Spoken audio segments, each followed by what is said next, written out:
سبيل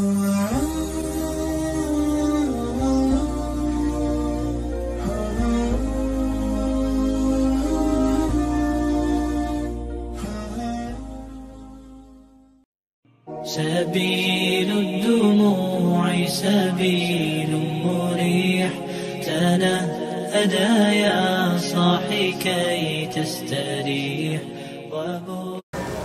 Alhamdulillah alladzi arsala rasulahu bil huda wa dinil haq liyudhhirahu 'ala dini kullihi wa kafa billahi shahida.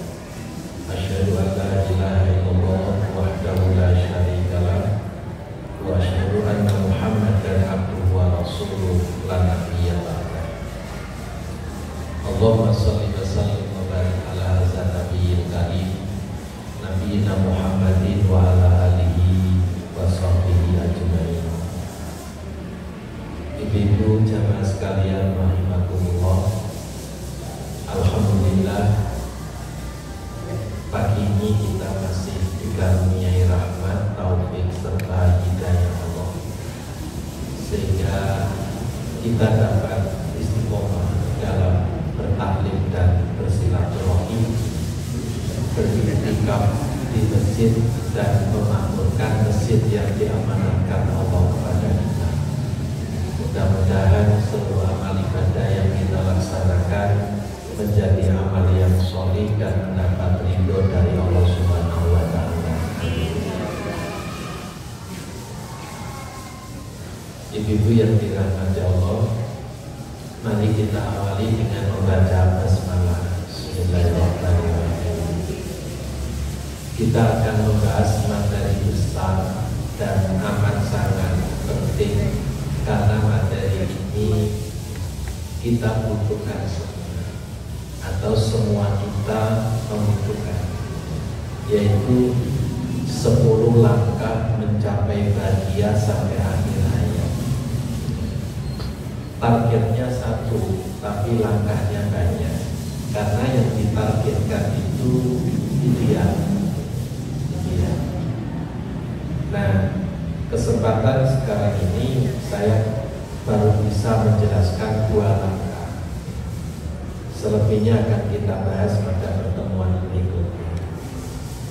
Ibu-ibu yang dirahmati Allah, senang, bahagia, harmonis, tenang, itu merupakan suasana batin yang didapatkan oleh semua orang.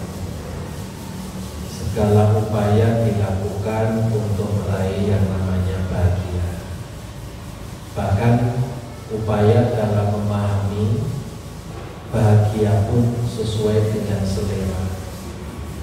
Ada yang memahami bahagia itu kalau uangnya banyak.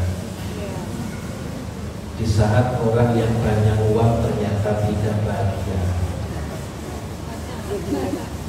Ada yang memahami bahagia itu kalau selalu menjabat, sehingga nggak mau turun dalam jabatan, karena apa? Menganggap jabatan itu membahagiakan.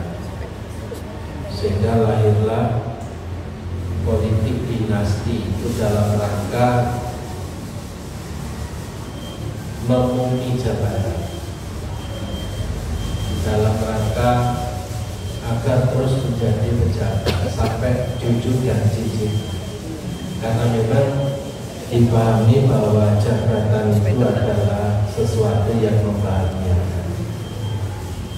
Padahal kelak jabatan sekecil apapun itu ditanya oleh Allah. Ya. Maka semakin banyak jabatan didapat, pertanggung jawabannya juga semakin banyak. Ada yang berpandangan bahagia itu kalau berpaham hedonisme. Hedonisme itu artinya orientasinya selalu memuaskan hawa nafsunya, kenikmatan, fasilitas, itu hedon itu berfoya-foya. Nah, banyak lagi Kalau bahagia menurut paham ateis beda dengan bahagia menurut paham teologi, semua beda. Itulah beragam pemahaman manusia tentang bahagia. Ternyata banyak yang menerjemahkan bahagia itu sesuai dengan selera. Padahal bahagia menurut Allah itu beda. Allah Subhanahu wa Ta'ala sudah memberikan petunjuk. Wa ammal ladzina su'idu fa fil jannati khalidina fiha ma damatis samawati wal ardu illa ma syaa rabbuka ata'an ghairu majnun. Adapun orang-orang yang bahagia, maka tempatnya di dalam surga. Mereka kekal di dalamnya selama ada langit dan bumi, kecuali jika Tuhanmu menghendaki orang lain sebagai karunia yang tiada putus-putusnya.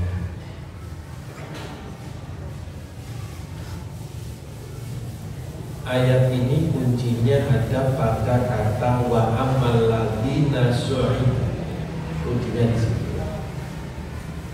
Potongan ayat ini, adapun orang yang telah Allah tulis sebagai orang yang bahagia, itu disebabkan karena taufiknya, sehingga mereka beriman, beramal soleh, meninggalkan syirik dan maksiat. Jadi taufik yang diberikan Allah itu tingkatannya di atas hidayah dan inayah. Jadi semua manusia itu diberi hidayah oleh Allah. Namun semua yang mendapat hidayah itu belum tentu memiliki kekuatan untuk menjalankan hidayah itu kalau Allah gak ngasih inayah. Maka ketika kita dapat hidayah dan mampu melaksanakan hidayah itu, berarti kita dapat hidayah dan inayah. Dapat hidayah dan inayah. Selanjutnya harus ngejar taufik. Taufik itu di atas hidayah dan inayah.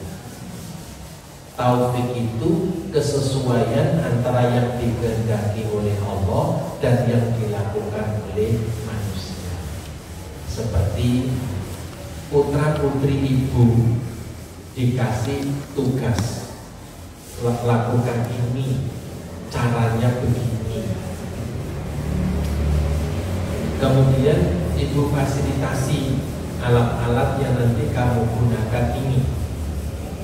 Begitu petunjuk ibu diwujudkan dalam kerja si anak, ibu puas, berarti anak itu mendapat taufik dari ibu. Karena apa?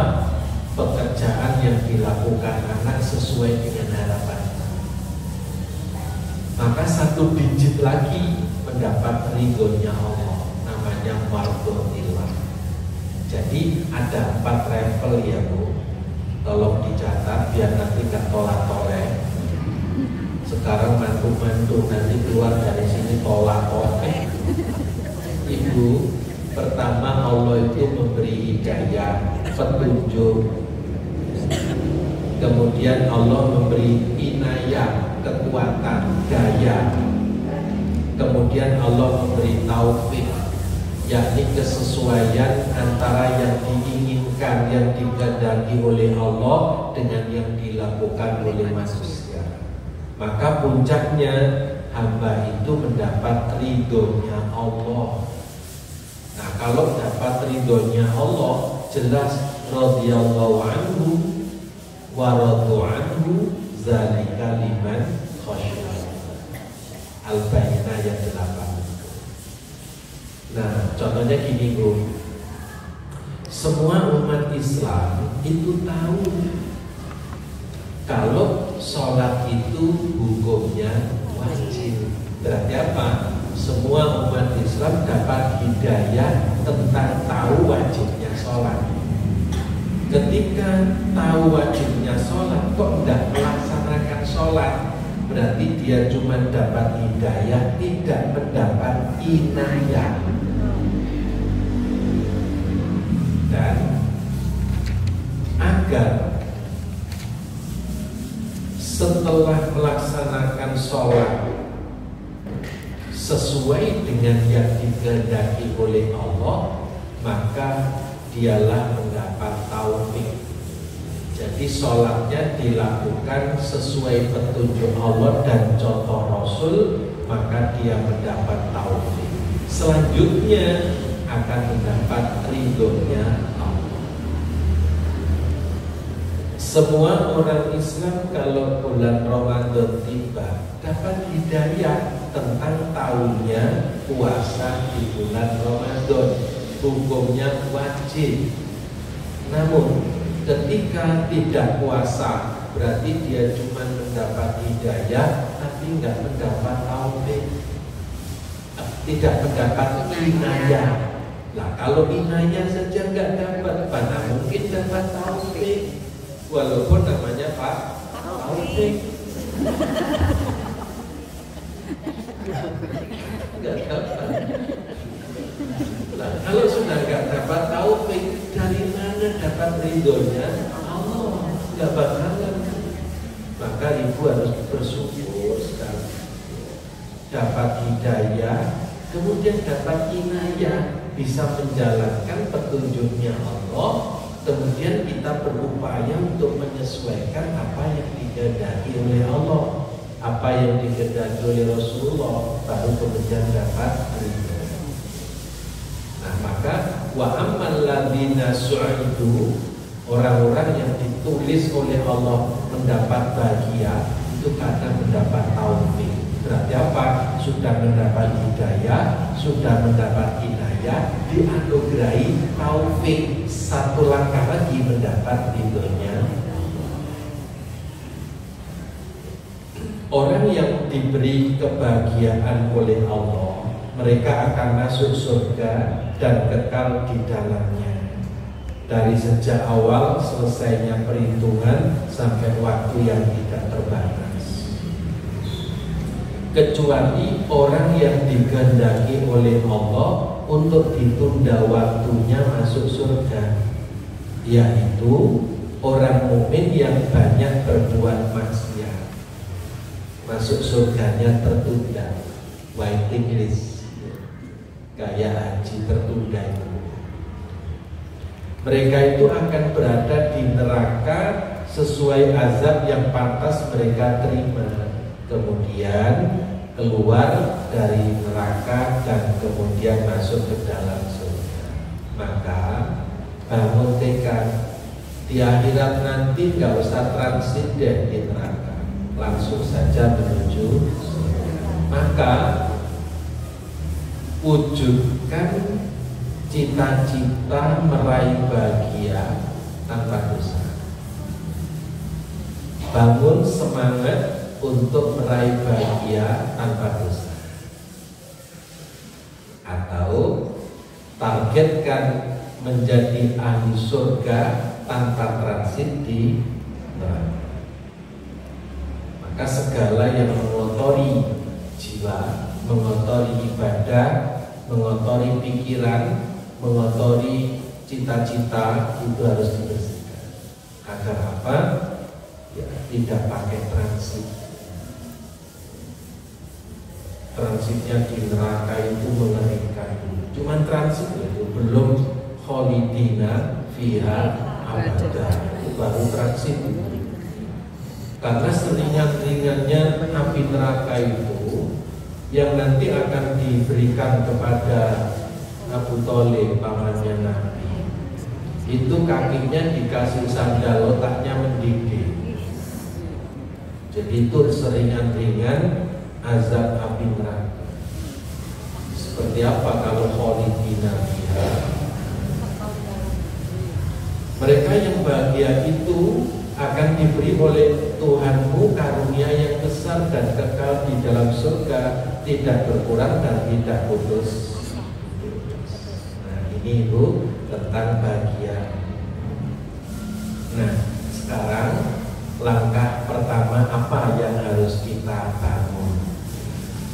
pertama, taat menjalankan ajaran Islam. Karena yang mengajarkan bahagia itu Islam, maka petunjuknya ya dari Islam, bukan dari ideologi, bukan dari budaya. Bagaimana budaya bisa mengantarkan surga kalau budaya nggak punya surga? Orang sekarang bangga loh dengan budaya. Budaya nggak pernah menciptakan surga, menjanjikan surga. Yang menjanjikan surga itu Allah. Dan ya Allah pula yang memberi jalan menuju surga. Karena itu, kalau ingin bahagia mencapai surga, harus taat menjalankan ajaran Allah, namanya Islam. Kalau di dunia lebih sengit, lebih rajin ngurusi budaya, agamanya gak diurus. Lebih rajin ngurusi jabatan, agamanya ditelantarkan. Masih mencari dalil, ya kok boleh gak jamak takhir karena rapat MPR DPR? Gak ada ketentuan. Jamak dan kosor itu untuk musafir dan orang yang memang sakit, gak bisa sholat rutin. Rapat untuk urusan dunia, mencari keringanan untuk urusan akhirat. Akhirat kok dibeli dengan harga yang murah.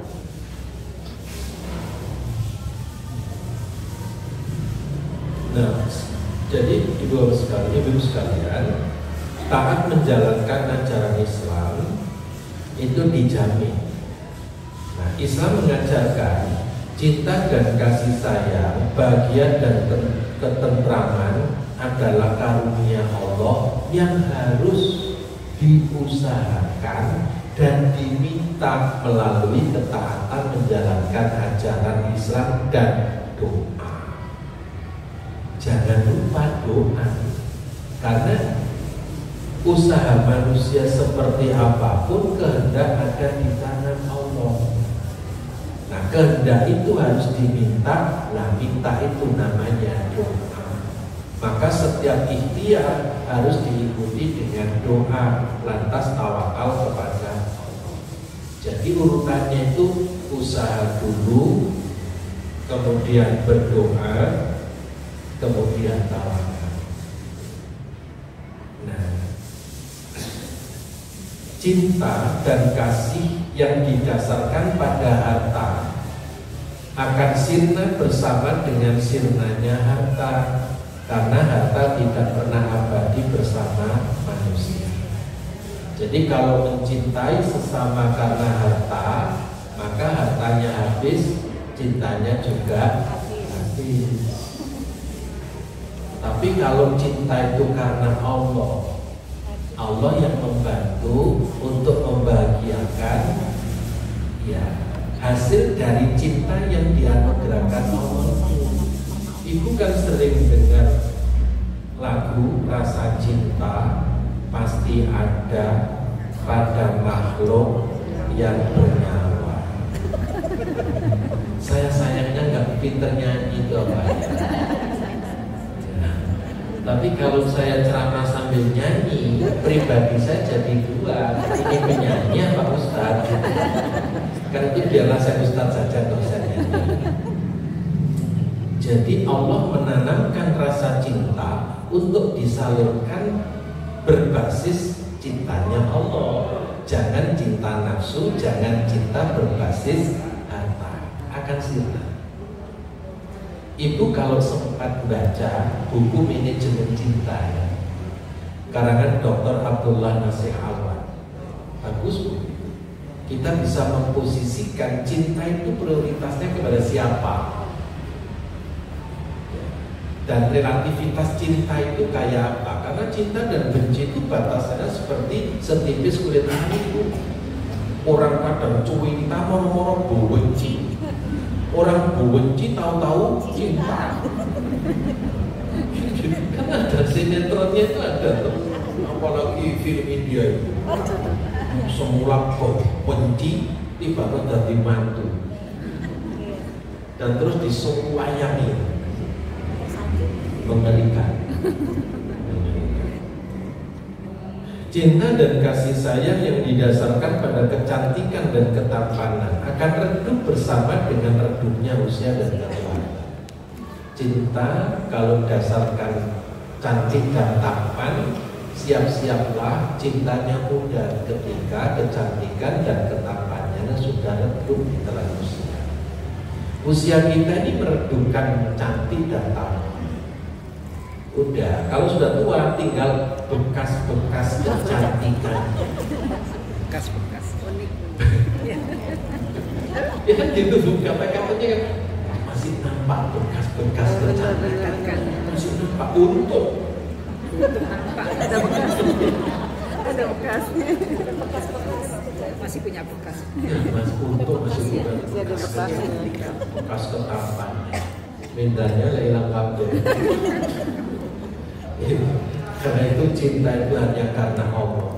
Karena Allah yang menganugerahkan cinta, maka kita harus menolak cinta ini karena Allah. Mencintai siapapun karena Allah, bukan karena selain Allah. Sehingga Allah yang akan memperkokoh kecintaan.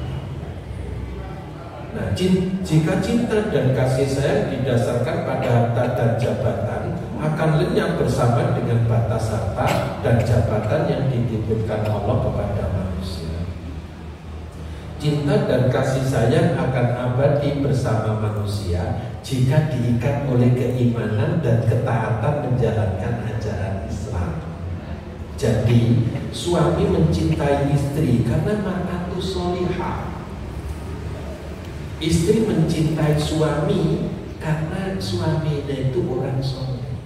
Maka kalau ingin punya istri seperti Khadijah, milikilah kepribadian seperti Muhammad. Kalau ingin mendapatkan suami seperti Nabi Muhammad, milikilah kepribadian seperti pribadinya Ibu Khadijah. Apalagi namanya sudah Khadijah. Itu karena Allah. Nah, Allah Subhanahu wa Ta'ala menjanjikan dalam surat Al-Fatah ayat 4, "Huwallazi anzala sakinata fi qulubil mu'minin liyazdadu imanan ma imanihim walillahi junudus samawati wal ardi wa kana Allahu 'aliman hakim." Dialah yang telah menurunkan ketenangan ke dalam hati orang-orang mukmin supaya keimanan mereka bertambah di samping keimanan mereka yang telah ada. Dan kepunyaan Allah lah tentara langit dan bumi, dan adalah Allah Maha mengetahui lagi Maha bijaksana. Jadi orang beriman itu diberi ketenangan hati, dan itulah bahagia.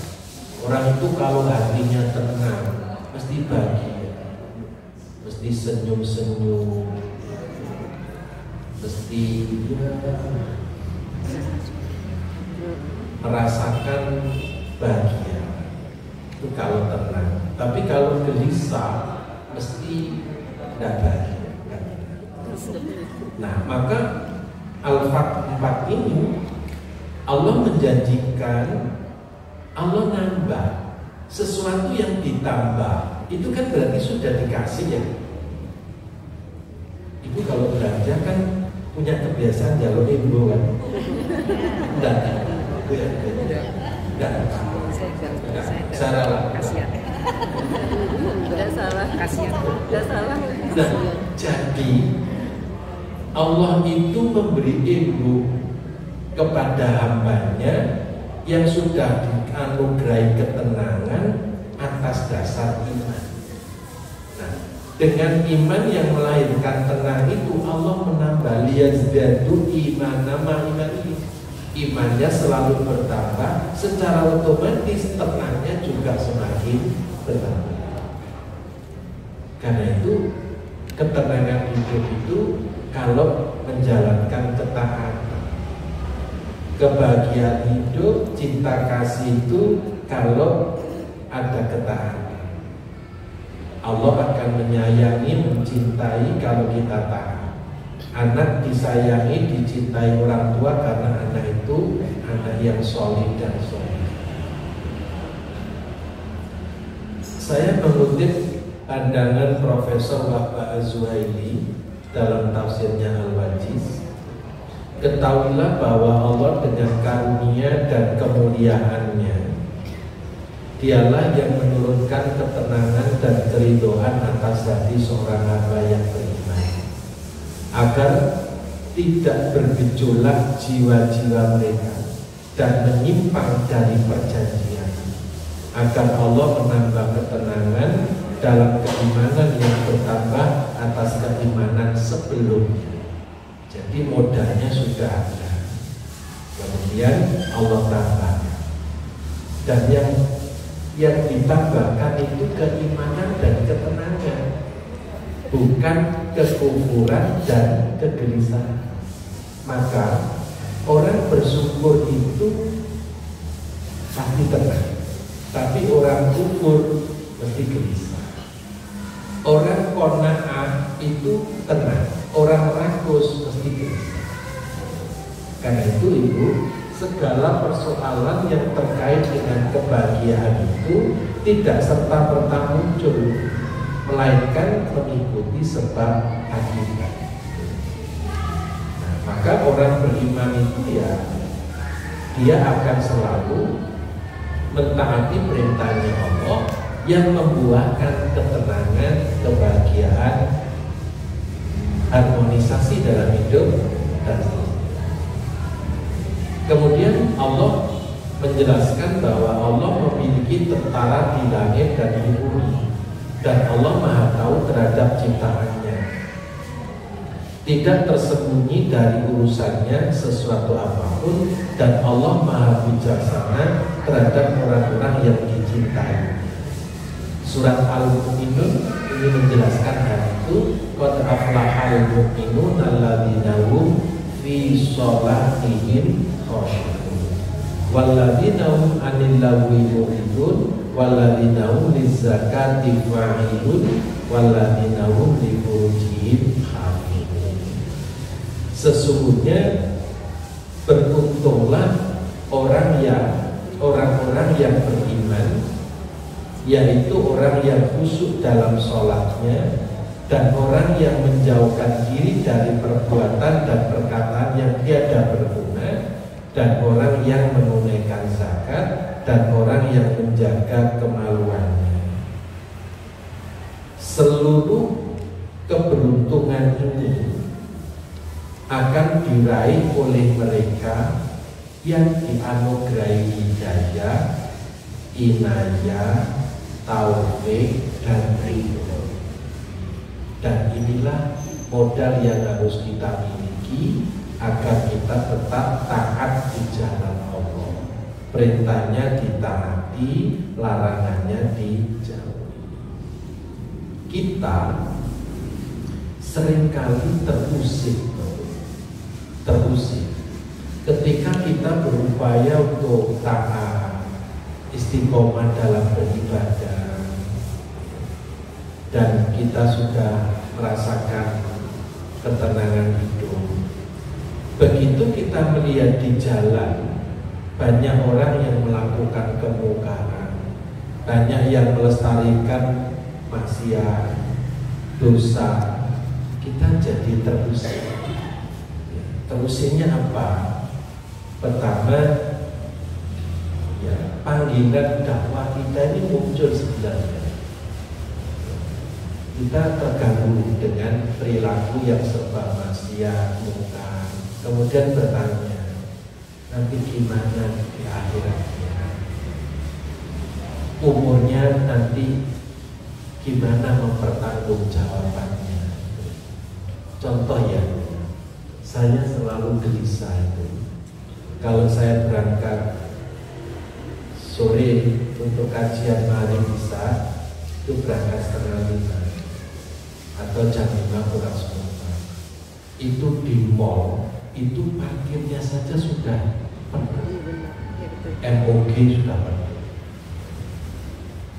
Terus kafe-kafe, AADK penuh, Makoa penuh,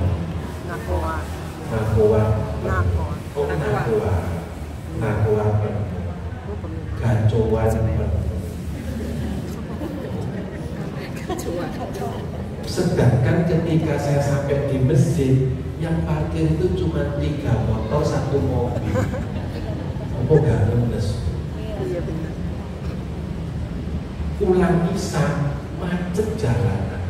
Belum buyar itu. Di saat yang sholat maghrib sampai isya sudah pulang. Mereka masih khusyuk di mall, di Napoa, di AADK, di Gacoan, dan lain sebagainya. Belum di angkringan. Subuh jam 3 saya berangkat.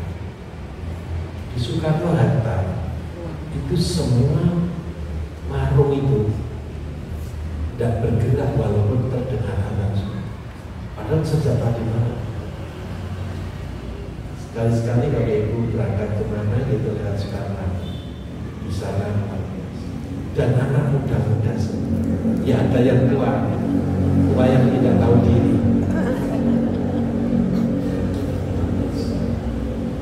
Itu yang sering kami bermusik. Padahal Allah Subhanahu Wa Taala sudah memberikan gambaran. Inilah ibu langkah pertama meraih bahagia sampai akhir hayat. Ketika kita mampu istiqomah mentaati perintahnya Allah dan menjauhi larangan. Yang kedua, menjaga bakti kepada orang tua. Perintah berbakti kepada orang tua diulang berkali-kali dalam Al-Quran dengan argumentasi yang logis dan empirik. Ibu perhatikan ayat ini, surat Luqman ayat 14. Wa wassaynal insana biwalidayhi hamalathu ummuhu wahnan ala wahnin wa fisaluhu fi amaini an ishkurli wa liwalidayka ilayal masir.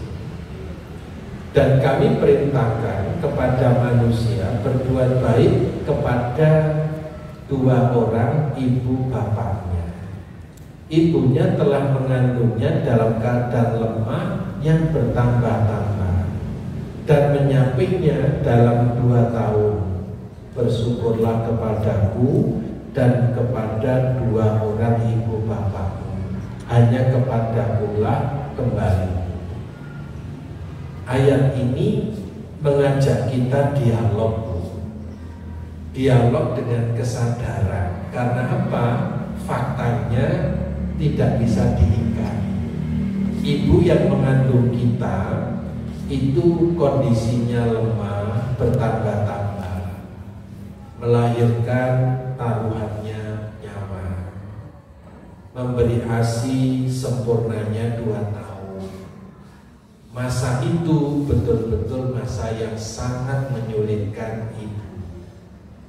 Maka Allah langsung perintah, bersyukurlah kepadaku dan bersyukurlah kepada ibu bapakmu. Nah, maka bakti seorang anak kepada kedua orang tua dapat dipastikan akan memperoleh 2 ridho Allah dan ridho kedua orang tua. Karena dalam Luqman 14 ini Allah mensejajarkan perintahnya, bersyukurlah kepadaku dan kepada kedua orang ibu bapakmu. Rasul tidak menyuruh bersyukurlah kepadaku dan bersyukurlah kepada nabimu Nabi Muhammad, tapi bersyukurlah kepada kedua orang ibu bapak. Berarti Allah mensejajarkan posisinya dengan ibu bapak. Nah, perintah Allah sangat jelas mengandung kebaikan, sebagaimana perintah berbuat baik kepada orang tua, yang menjadikan orang tua ridho terhadap anaknya, selanjutnya akan memperoleh ridho Allah. Nah, ini hadis yang sangat populer. Ridho Rabbi fi ridho walidi wa sakhatur Rabbi fi sakhatil walidi. Ridho Allah tergantung pada ridho orang tua dan murka Allah tergantung pada murka orang tua. Nah, hadis ini Bu, kalau kita perasantennya, kita akan menemukan makna ini. Jadi hadis ini mengandung pelajaran penting sebagai upaya meraih bahagia sampai akhir hayat dengan bakti kepada kedua orang tua.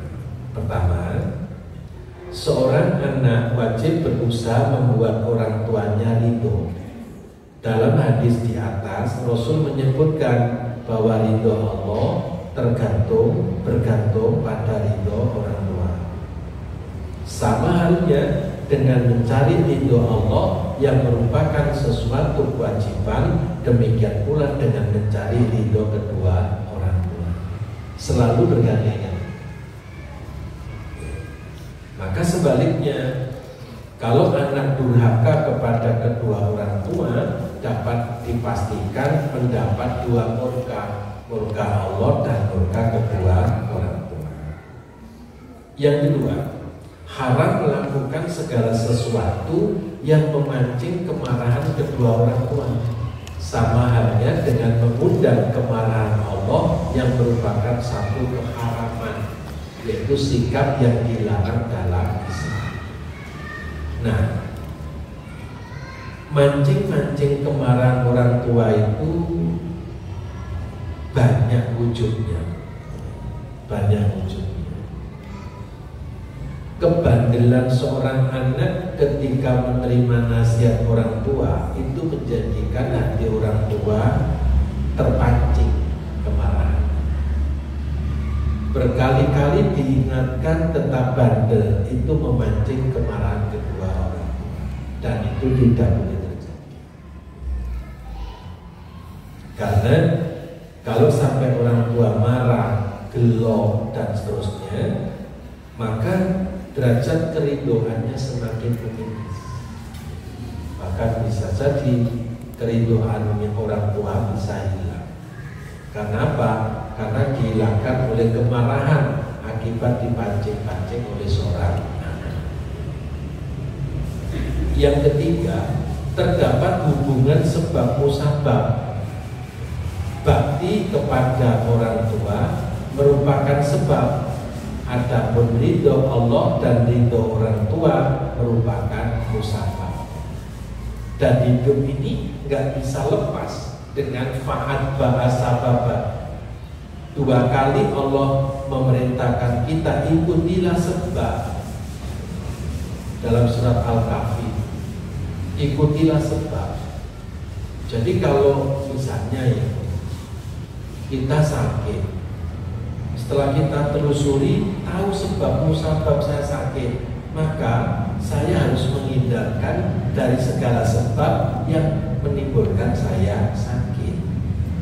Dan saya tidak boleh membiarkan sakit, karena itu saya harus mencari obat untuk mendapatkan kesembuhan.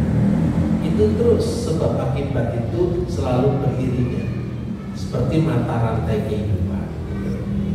Yang keempat, sebagian ulama berpendapat keridoan orang tua itu wajib diprioritaskan ketimbang melakukan amalan wajib yang hukumnya fardu kifayah seperti jihad. Ibu-ibu yang dirahmati Allah,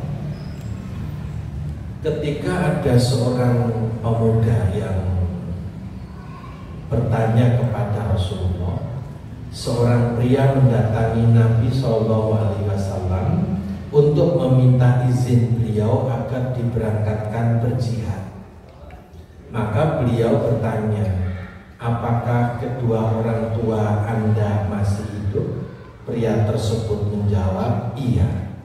Maka Nabi pun bersabda, berjihadlah dengan berbakti kepada kedua orang tua. Jadi panggilan jihad itu tidak diteruskan oleh Rasul kepada sang pemuda ini, karena bagi pemuda ini ada jihad yang lebih unggul daripada jihad bersama yang ditugasi Rasul, yaitu apa? Bakti kepada kedua orang tua. Maka bakti kepada kedua orang tua itu nilainya lebih tinggi daripada jihad. fardu kifayah. Yang kelima, segala bentuk interaksi yang mampu mendatangkan ridho orang tua tercakup dalam pengertian bakti kepada kedua orang tua. Demikian pula sebaliknya, segala bentuk interaksi yang mengundang kemurkaan mereka tercakup di dalam tindakan durhaka kepada kedua orang tua. Maka segala yang mengusik ketenangan dan kedamaian orang tua itu harus dihindari. Prioritaskan orang tua itu segala-galanya, baik ketika masih hidup apalagi sesudah meninggal. Yang keenam, mendatangkan keridhaan orang tua dengan cara mentaati perintah mereka merupakan salah satu bentuk berbakti. Tentu tidak hanya mentaati, tapi juga bentuk lain lainnya. Dalam hal ini, batasan selama perintah itu tidak bertentangan dengan perintahnya. Apabila perintah keduanya bertentangan, maka wajib memprioritaskan ridho Allah di atas makhluk. Jadi seperti ini, Bu. La ta'ata fi maksiatillah, tidak ada kewajiban taat kalau perintah itu untuk maksiat kepada Allah. Walaupun yang nyuruh orang tua, tapi tidak boleh ditaati. Tidak boleh ditaati, tidak termasuk anak yang durhaka. Tidak boleh ditaati, justru menjadi media untuk menyadarkan orang tua bahwa perintah yang tidak ditaati itu ternyata tidak dibenarkan di dalam Islam. Nah, kemudian yang ketujuh, bila ridho orang tua merupakan sebab terkabulnya doa sang anak. Pelajaran ini dipetik dari kisah tabi'in namanya Uwais Al-Qarni, di mana Nabi SAW pernah bersabda perihal beliau ini, ya'ti alaikum Uwaisu bin Amirin maha hamda di ahli Yaman min muradin summa min koron karena bi barasun fabaroha minhu illa maudiha dirhamin lahu walidun walidatun wa biha baru walau aqsama alallahi la abarrohu fa ini statokta ayastaghfira laka faf'al. Seorang bernama Uwais bin Amr akan mendatangi kalian bersama rombongan orang-orang Yaman. Dia berasal dari Murad, kemudian dari Korn. Dulu dia memiliki penyakit kulit, kemudian sembuh kecuali satu bagian sebesar keping uang 1 dirham. Dia memiliki seorang ibu dan sangat berbakti kepadanya. Seandainya dia meminta kepada Allah, maka akan dikabulkan.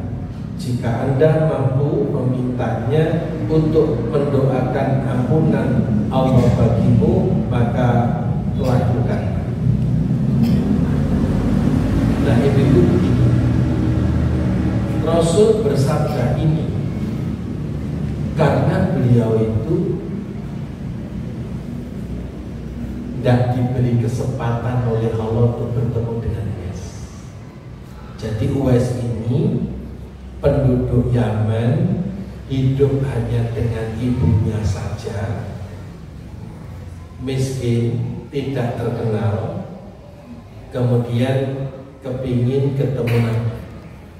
Bisa dibayangkan dia dari Yaman ke Madinah, jalan kaki, belum ada Grab, jalan kaki. Kok yang dilalah tidak ketemu. Nah, karena nunggu lama, dia teringat pesan ibunya.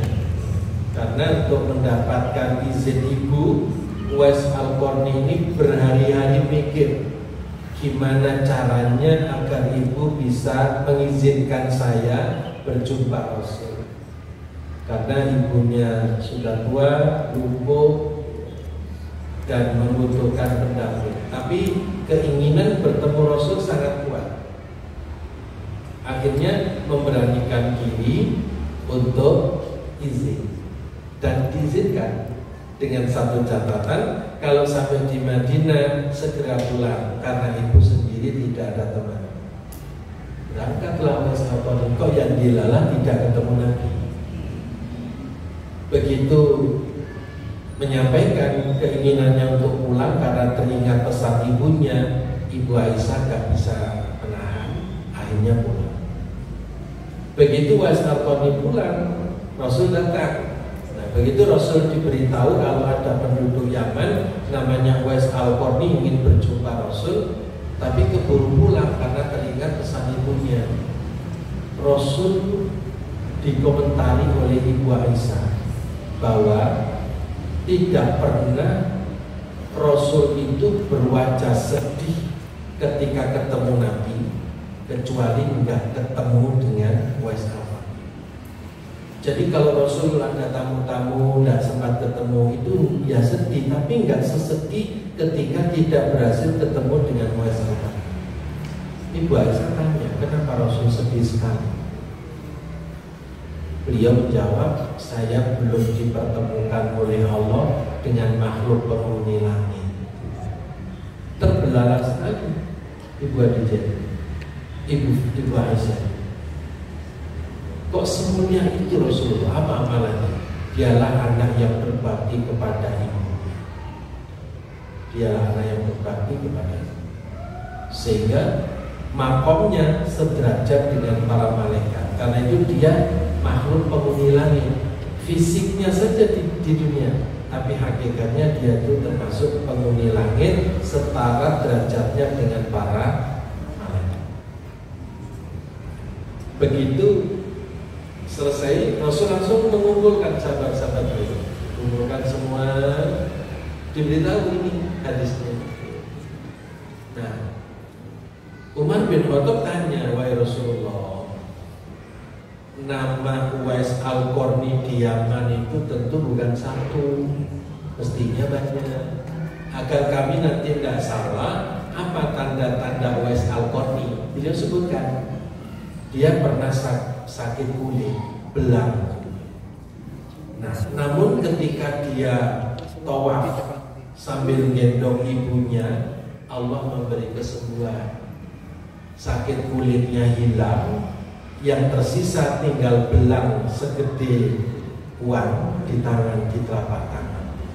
Itu yang jadi ciri.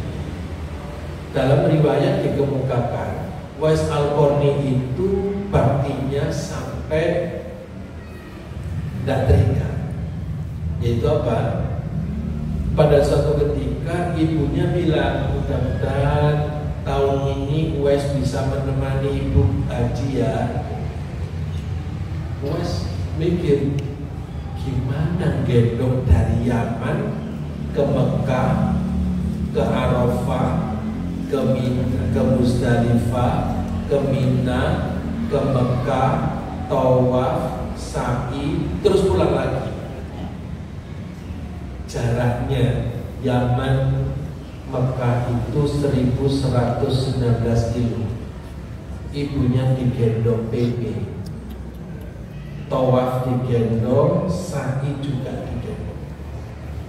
Untuk itu Uwais cerdas. Begitu ibunya bilang, semoga tahun depan Uwais bisa menemani ibu haji, Uwais beli anak sapi. Pagi-pagi anak sapi ini digendong, diantar ke atas bukit, kasih makan di bukit, dia turun. Sore menjelang malam digendong lagi. Orang sak kampung tanya, Uwais ini lagi ngapain?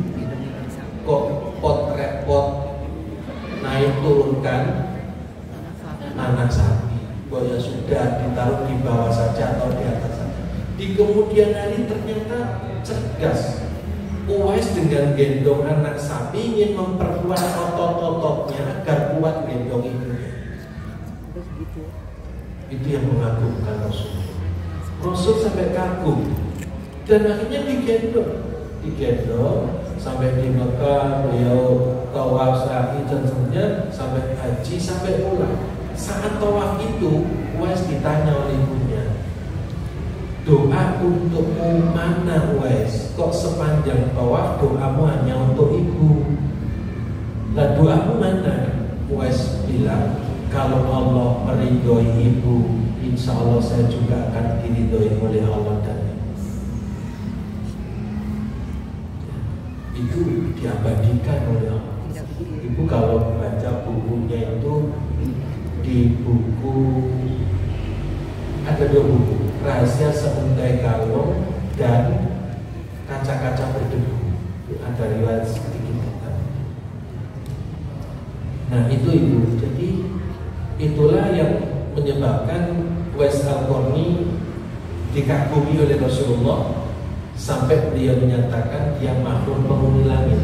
Artinya derajat kemuliaannya setara dengan malaikat. Karena apa? Baktinya kepada ibu.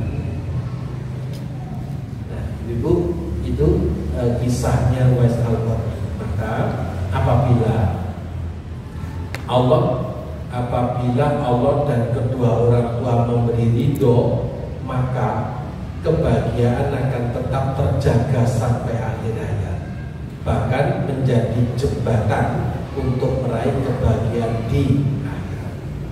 Saya kira ini ibu yang dapat saya sampaikan. Masih ada sisa waktu 10 menit karena jam 9 menit saya harus masuk kelas. Silakan kalau ada yang mau tanya. Tes. Yang mana dulu ini?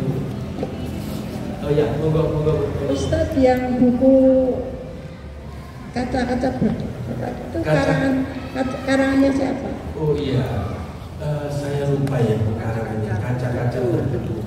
Kayaknya bukan pengarang ternama kok. Itu hanya mengambil cuplikan dari Sirah Nabawi. Kaca-Kaca Berdebu dan Rahasia Seuntai Kalung. Rahasia Seuntai Kalung itu kalung peninggalan Ibu Khadijah kepada Fatimah, dan itu punya rahasia yang sangat menakjubkan.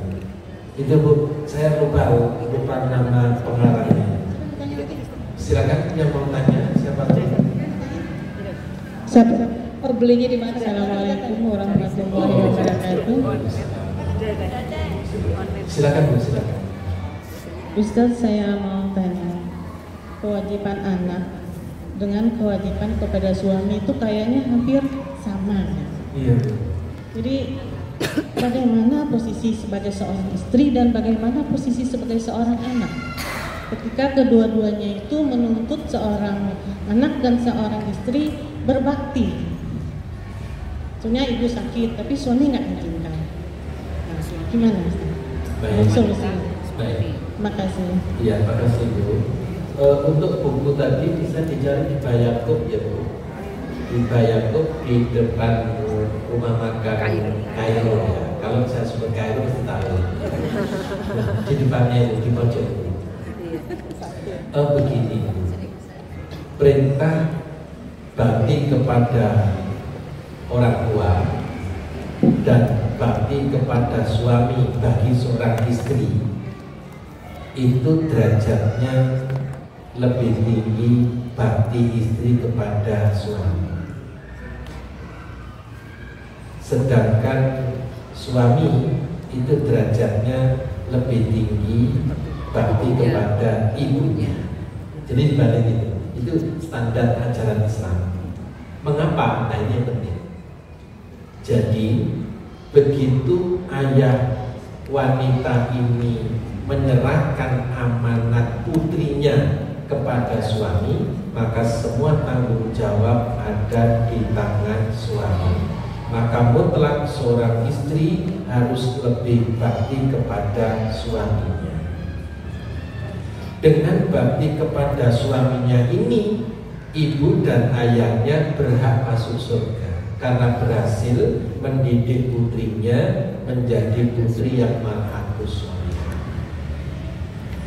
Sedangkan suami itu harus dimaklumi oleh istrinya bahwa kewajiban suami tetap menjaga baktinya kepada ibu dan kedua orang tuanya.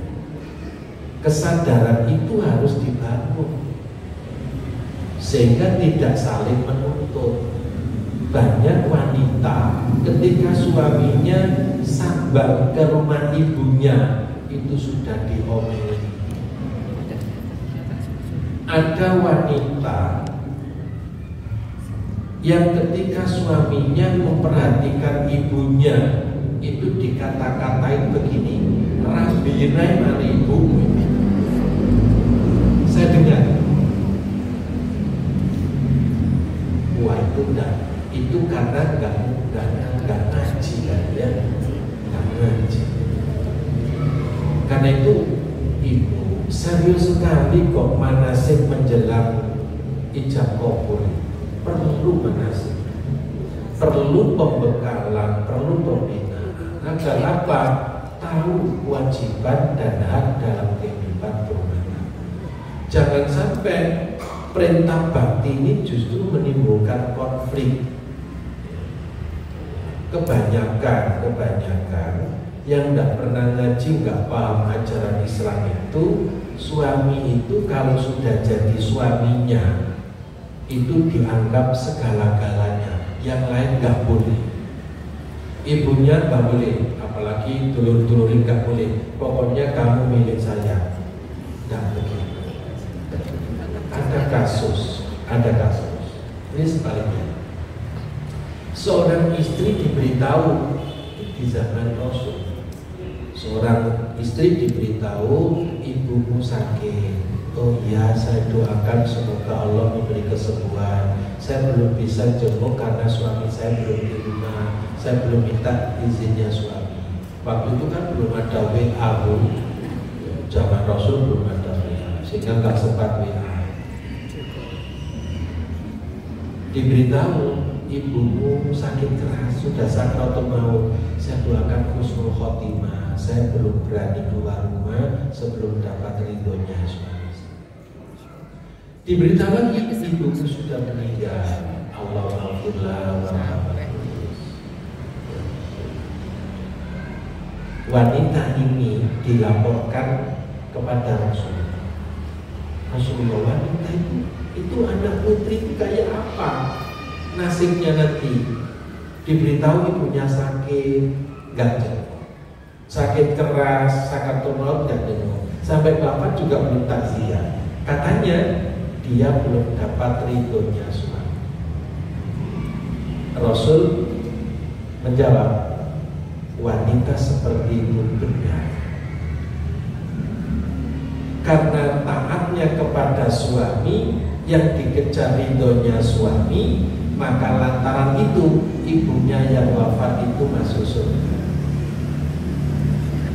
Kasat mata orang menilai itu anak opo, langsung divonis itu anak durhaka. Itu menurut manusia, tapi menurut Rasul tidak. Justru suksesnya ibu mendidik putrinya menjadi mar'atus sholihah, menjadi sebab ibunya menjadi penghuni surga. Karena itu ibu, ya kalau nanti punya mantu, nah putri sama mantunya didudukkan, diberitahu tentang ini penting, tapi jarang disampaikan. Dan sebenarnya kasus perceraian yang meningkat terus setiap tahun di Jawa Timur ini itu disebabkan karena tidak ada pembekalan ketika mau, dan tidak bisa hanya dikasih buku wis waca, dan harus ada dialog, harus ada nuansa yang mendukung materi itu bisa tersampaikan. Saya kira gitu. Ada lagi, Bu? Baik Ibu, terima kasih. Mudah-mudahan Ibu senantiasa diparingi sehat walafiat sehingga dapat istiqomah dalam taklim dan bersilaturahim, dan mudah-mudahan berkat dan ridho Allah senantiasa dianugerahkan untuk Ibu sekalian. Kita tutup dengan doa kafaratul majlis. Subhanakallahumma bihamdika asyhadu an la ilaha illa anta astaghfiruka wa atubu ilaik. Assalamualaikum warahmatullahi wabarakatuh. الله ربي والإسلام ديني ومحمدا رسول الله.